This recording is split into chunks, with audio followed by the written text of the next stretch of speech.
سے ہم سب کو مستفیض فرمائیں۔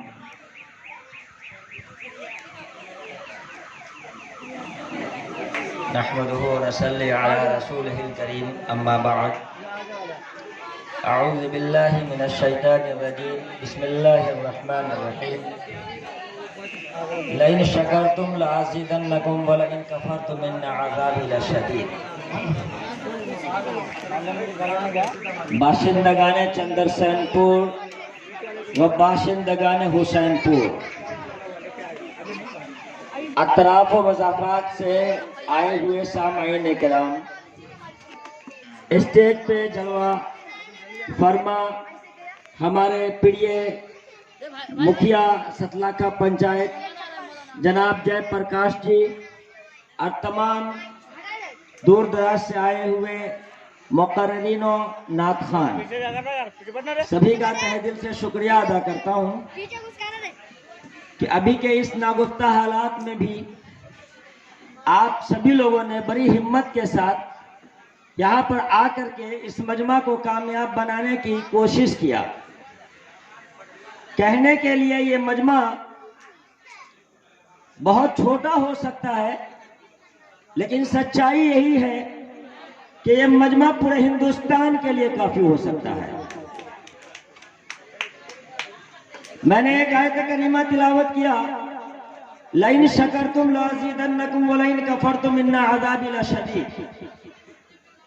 دوستو، سب سے پہلے میں ان تمام کا شکر گزار ہوں، اپنے ان نونہالوں کا شکر گزار ہوں۔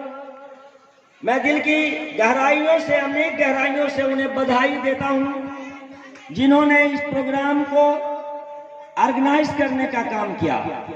میں پھر سے اپنے ان تمام نوجوانوں کو، ان تمام بوڑھوں کو، ان تمام لوگوں کا تہ دل سے شکریہ ادا کرتا ہوں جن لوگوں نے اس پروگرام کو آرگنائز کرنے میں محنت کیا، مدد کیا، جانی مالی دونوں۔ دوستو، اللہ پاک جس نے ہمیں پیدا کیا ان کا طریقہ ہے، وہ قرآن میں بتاتے ہیں لئن شکرتم لازیدنکم ولئن کفرتم ان عذابی لشدید۔ اللہ جس نے پیدا کیا وہ کہتا ہے کہ اگر تم میرے نعمتوں کا شکریہ ادا کرو گے تو لازیدنکم، میں ضرور بھی ضرور اس میں بڑھوتری کر دوں گا۔ ولئن کفرتم، اور اگر تم نے شکریہ ادا نہ کر کے نافرمانی کی، ناقدری کی، ان عذابی لشدید۔ دوستو، قرآن جو انسانیت کے لیے نازل ہوا، یہ کسی ایک قوم کے لیے نہیں، پوری انسانیت کے لیے یہ قرآن نازل ہوا۔ اس میں ہمارے پیدا کرنے والے کہہ رہے ہیں لئن شکرتم لازیدنکم، اگر میرا شکریہ ادا کرو گے تو میں ضرور بھی ضرور بڑھا دوں گا، اور اگر میرا شکریہ ادا نہیں کرو گے، اس کی ناقدری کرو گے، ان عذابی لشدید، تو میری پکڑ بڑی سخت ہے۔ جانتے ہیں کیا کہہ رہے ہیں اللہ پاک؟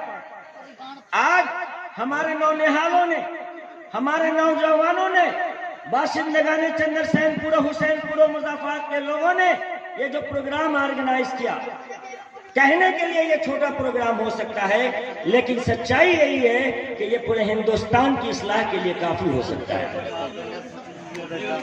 دوستو، جب ہماری نیت صحیح ہوگی، جب ہمارا کام صحیح ہوگا تو اس کو پوری دنیا سراہے گی۔ آج ہمارے نونہالوں کے دل میں بات جاگی کہ اصلاح معاشرہ عنوان سے ایک پروگرام کیا جائے۔ آج تقریباً 7 مہینوں سے لوگ پریشان ہیں۔ کون ایسا آدمی ہے جو پریشان نہیں ہے اس کرونا مہاماری کو لے کر؟ اس کرونا مہاماری میں ہمارے نونہالوں نے اپنے جذبات کی قربانی دیتے ہوئے آپ لوگوں کو یہاں بلا کر کے کچھ ثابت کرنا چاہ رہے ہیں۔ وہ ثابت کرنا چاہ رہے ہیں کہ ہماری اصلاح ضروری ہے۔ وہ ثابت کرنا چاہ رہے ہیں کہ ہماری اصلاح تن سے، من سے، دل سے، اوپر سے، نیچے سے، ظاہر سے، باطن سے، ہر طریقے سے ہماری اصلاح ضروری ہے۔ اگر ہم تن سے پاک نہیں ہوں گے تو تو من سے بیمار، اگر ہم من سے پاک نہیں ہوں گے تو من سے بیمار ہو جائیں گے، زندہ رہ کر کے بھی ہم مردہ رہیں گے۔ اگر ہم تن سے پاک نہیں ہوں گے تو ہمیں دیکھ کر کے دوسرے نفرت کریں گے۔ اس لیے ہمیں تن سے بھی پاک ہونا پڑے گا، من سے بھی پاک ہونا پڑے گا۔ من کی بات ہر آدمی اپنی خود جانتا ہے یا پیدا کرنے والی ذات جانتی ہے۔ تو ہم میں سے ہر شخص کو اپنی اصلاح کرنی ہوگی۔ اصلاح معاشرہ کانفرنس جگانے کے لیے آیا ہے، ہم میں سے ہر آدمی کو جگانے کے لیے آیا ہے کہ معاشرے کی اصلاح، معاشرے کی اصلاح کیسے ہوگی؟ معاشرے کی اصلاح تب ہوگی جب ہم ٹھیک ہو جائیں گے۔ جب ہم کسی پہ انگلی اٹھاتے ہیں تو ایک انگلی اگلے کے اوپر جاتی ہے، جبکہ 4 انگلیاں صرف اپنی طرف آتی ہیں۔ اس کو کبھی غور کیا آپ نے؟ جب ہم کسی پہ انگلی اٹھاتے ہیں تو صرف ایک انگلی ہی آگے جاتی ہے، اگر 4 کی 4 انگلی اپنی طرف آتی ہے۔ اصلاح معاشرہ کانفرنس عنوان سے جن لوگوں نے بھی اس پروگرام کو آرگنائز کیا، وہ صرف یہ بتانا چاہتے ہیں کہ ہم ٹھیک ہو جائیں۔ کیا بتانا چاہ رہے ہیں؟ کہ ہم ٹھیک ہو جائیں، من سے اور تن سے۔ من سے ٹھیک ہوں گے، وہ اوپر والا جانتا ہے، وہ خود جانتا ہے، اور تن سے ایسا ٹھیک ہو جائے کہ ہمارے اندر سے خوشبو آنے لگے۔ ہمارے اندر سے جب خوشبو آنے لگے گی تو دوسرے آدمی کو ہم معطر کریں گے، جہاں جس محفل میں جائیں گے اس محفل کو خوشبودار بنا دیں گے۔ یہ اس پروگرام کا مقصد اور صرف مقصد یہی ہے کہ ہمارے اندر مانوتا آ جائے، ہمارے اندر انسانیت آ جائے۔ ہمارے اندر اگر مانوتا نہیں ہے، انسانیت نہیں ہے، تو ہم جانور سے بھی بدتر ہیں۔ ہمیں دنیا کا تمام دھرم، دنیا کا تمام مذہب صرف سکھاتا ہے کہ تم تن سے اور من سے پاک ہو جاؤ۔ آج ہمیں نوجوانوں نے یاد دلانے کی کوشش کیا ہے اس عنوان کو قائم کر کے، اصلاح معاشرہ عنوان قائم کر کے ہمارے نوجوانوں نے ہم کو جھنجھوڑا ہے کہ ہمیں سدھرنے کی ضرورت ہے۔ ہمارے نوجوانوں نے یہ بتانے کی کوشش نہیں کیا ہے کہ تمہیں سدھرنے کی ضرورت ہے۔ ہمارے نوجوانوں نے، ہمارے باشندگان چندر سین پور، حسین پور نے اور ہماری ماں اور بہنوں کے تعاون نے اس بات کو جگانے کی کوشش کیا ہے کہ ہم میں سے ہر شخص کو نڈر ہو کر کے خود اپنے اندر اصلاح کرنے کی ضرورت ہے۔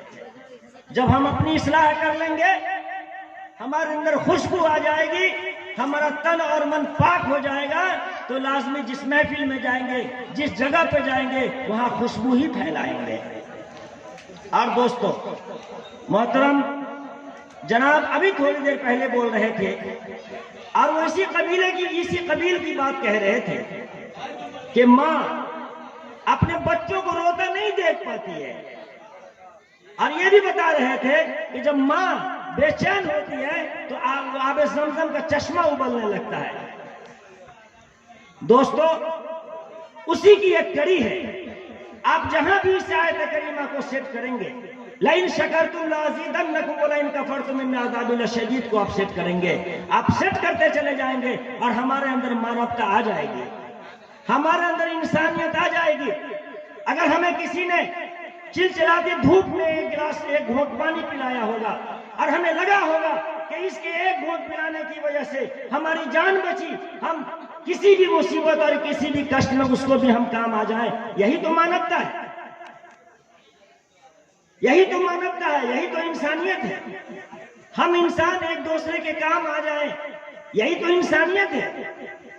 ہم اپنے آپ پر دوسرے کو ترجیح دینے لگے، یہی تو انسانیت ہے۔ آج اصلاح معاشرہ کانفرنس کا مقصد صرف یہی ہے۔ ہم نمازیں کتنی پڑھ رہے ہیں یہ آپ کا ذاتی میٹر ہو سکتا ہے، ہم روزہ کتنا رکھ رہے ہیں یہ آپ کا انفرادی انڈیویجول میٹر ہو سکتا ہے، آپ حج کتنا ہم کر رہے ہیں یہ ہمارا انڈیویجول اور انفرادی میٹر ہو سکتا ہے، لیکن ہم انسانیت اور مانوتا کتنا دکھا رہے ہیں یہ ہماری پوری انسانیت کا میٹر ہے۔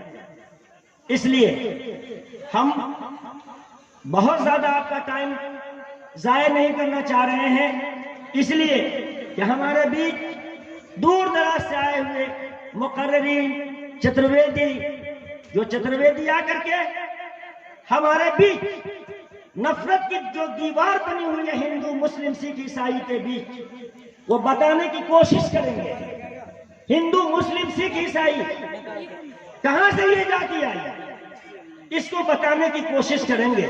ہمارے اس ڈائس پہ موجود ہے،